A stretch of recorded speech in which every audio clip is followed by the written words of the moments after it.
Para nós cadastrarmos um empreendimento, eu preciso vir aqui em empreendimentos, e aí eu aperto aqui em cadastrar. Ele já traz para mim 2 que eu tenho cadastrados, mas vamos inserir um novo empreendimento. Então basta eu vir aqui em cadastrar, eu seleciono aqui então o título do meu empreendimento, posso colocar um subtítulo, o código que está vinculado a algum portal ou site, eu posso fazer uma descrição do meu empreendimento. Aqui eu tenho 2 campos, que é a incorporadora e a construtora, que eu vou vincular no cadastro desse empreendimento. Essas 2 informações, eles são carregados a partir do nosso cadastro de pessoas. Então lá no nosso cadastro de pessoas, eu vou voltar aqui e mostrar para vocês, a gente teria que vir aqui em clientes e fornecedores, ou cadastrar um novo, ou já escolher um que está cadastrado. Mas o que a gente precisa fazer? Aqui na nossa classificação de pessoas, essa pessoa tem que estar vinculada como um fornecedor. E aí isso vai fazer com que ela apareça lá nos nossos campos de construtora e incorporadora.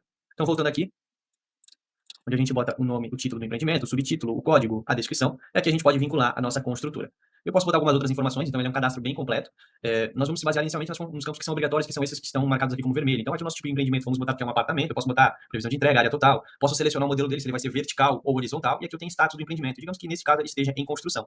Aqui no CEP basta me informar o CEP, ele já vai trazer os outros campos que ele consegue buscar a partir do CEP, aí eu posso adicionar um número de complemento, só para finalizar, mas aqui ele já preencheu para mim os campos principais. Posso adicionar uma latitude e uma longitude desse meu empreendimento. E aqui eu tenho algo bem bacana que eu posso adicionar fotos do empreendimento e visualizar depois em uma galeria de imagens somente do empreendimento. Então eu posso apertar nesse botão aqui e escolher várias fotos e vincular esse mesmo empreendimento. Aqui é onde eu vou fazer a configuração do meu empreendimento. Então eu começo definindo quantas torres esse empreendimento terá, quantos andares por torre, então digamos que sejam 10 andares por torre, e aqui quantas unidades por andar, digamos que sejam 4 unidades por andar. Ele já traz aqui totalizado para mim, que são 40 unidades ao todo que serão registradas a esse empreendimento. Aqui eu tenho alguns campos que são valores padrão na hora da gente fazer a geração. Então, para facilitar o cadastro, eu posso botar alguns valores padrão. Digamos, a média de valor de unidades seria, digamos, de R$ 1 milhão.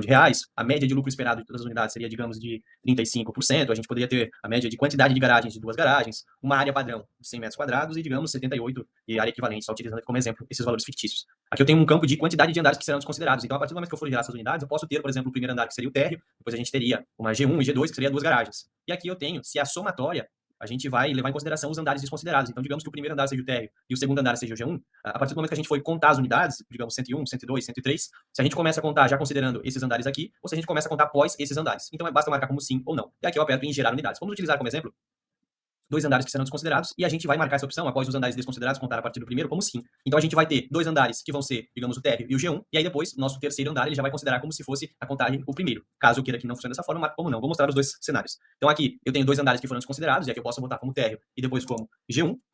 Aqui, da mesma forma, eu posso replicar essa informação, que seria a minha unidade. E aqui eu tenho todas as unidades que foram geradas. Caso eu queira que a contagem aconteça a partir desse primeiro andar, então basta marcar como não, eu aperto em gerar unidades, e aí olha que bacana, eu tenho essa primeira, segunda, e aqui ele começa os andares residenciais que são unidades para morar, aqui a gente já tem a partir do 301.